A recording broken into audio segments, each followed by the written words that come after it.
The thought of a wee one running around the premises is most exciting. Not that he would be running anytime soon. Not that he would necessarily be a he either. And of course, I would be most thrilled to welcome a she into the world. Although it might be prudent to find out the sex prior to the birth, just in case the pink room needed to be painted over, assuming that's where the wee one would reside. But if proximity poses a problem, then I would happily give up my room to be the new nursery for the baby. Sorry. Sorry. You and Jason are having a baby? I just want to be sure we have the proper security in place before Brenda shows up at Archer Pavilion. Like I said, my men will have it covered.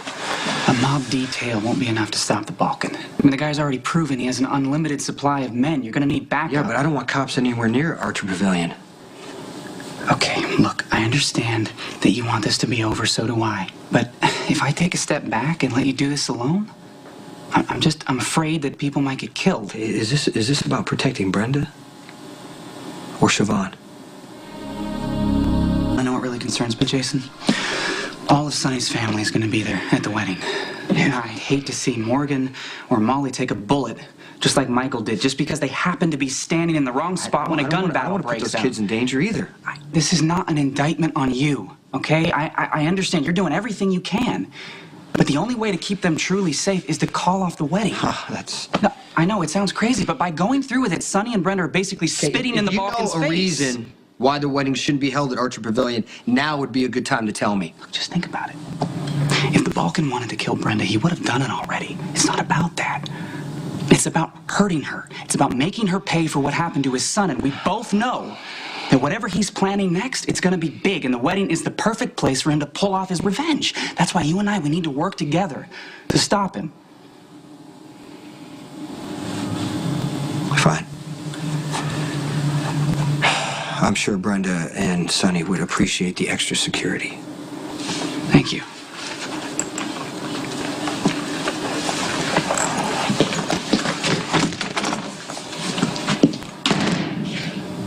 I'm sorry, I didn't mean to spoil the surprise, or to steal Stone Cold's thunder for that matter. I was caught up in the joyous news. You know, for years, I've been trying to mold myself in the image of my master, but given my proclivity for polysyllables and significantly smaller stature, I fell short, as it were. Whereas Stone Cold's progeny would no doubt inherit a multitude of genetic gifts, making the wee one strong and most assuredly silent, which would be helpful for you in those early morning hours when baby... Please, you need to stop, please. Thank you so much, but you can't do this. I am not having kids. I won't ever have children. I can't get pregnant. Oh, no, I'm aware of your condition, but significant advancements have been made in the field, and that procedure... I'm not having the procedure. So you don't wish to be a mother? No, just because a woman is capable of having children doesn't mean that she should.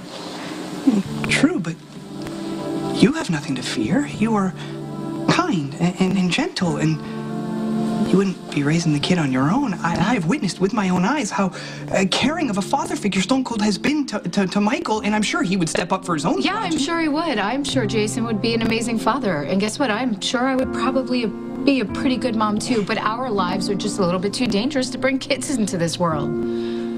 Well, even if Stone Cold had never started working for Mr. Sir, that's no guarantee that his kids would be safe.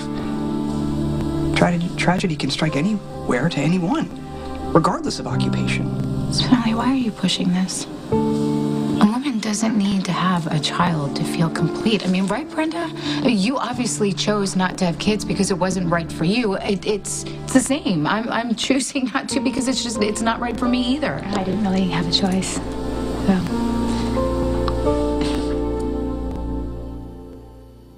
I know that kids need stability, and I spend most of my life in hotel rooms, eating room service, and, living out of a suitcase. So I just meant I didn't have a choice because of my schedule. Well, perhaps now that you're marrying Mr. Sir and spending more time in Port Charles, that will change.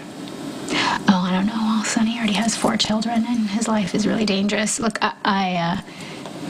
talking about losing a child, I don't think I could ever recover from something like that, so I'm really sorry. I know this must be a painful subject. I shouldn't have walked into your conversation, so... I want to apologize for my egregious error in judgment. Don't worry about it. Actually, you know how you can make it up to me? I left some files at work. desk. It's for a case I'm working on. Can you get him? Happy to be of service. Thank you.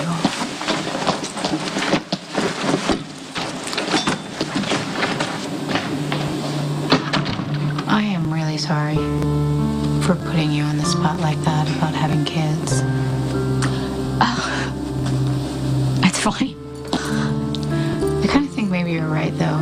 I mean, you don't ever really get over the loss of a baby.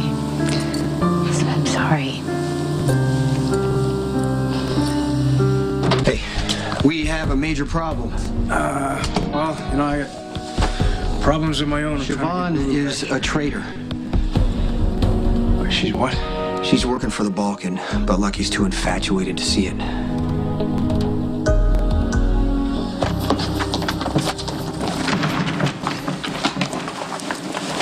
I've returned post-haste with the file that Fair Samantha requested. Sam went home. No doubt due to my obtrusive effort to push her into parenthood. No, she knows that you meant well. It's just, you know, really very hard for some people to talk about having kids. It's horrible she lost her baby. I thought much of Fair Samantha's pain stemmed from the fact that she was left unable to have more children, so I assumed that if that condition was reversed, she would jump at the chance to have a baby with Stone Cold. She had a baby. You know, she had her child and she lost it. So that left a void. And I'm sure every time somebody tries to talk about it, you know, it takes everything in her to not let the pain kind of swallow her up. So that makes sense, right? I just wish I'd been as insightful and compassionate as you. I could have spared Fair Samantha more pain. She'll be okay. She just needs some time. Right. Well, I can save her some time and bring this to her now. Okay.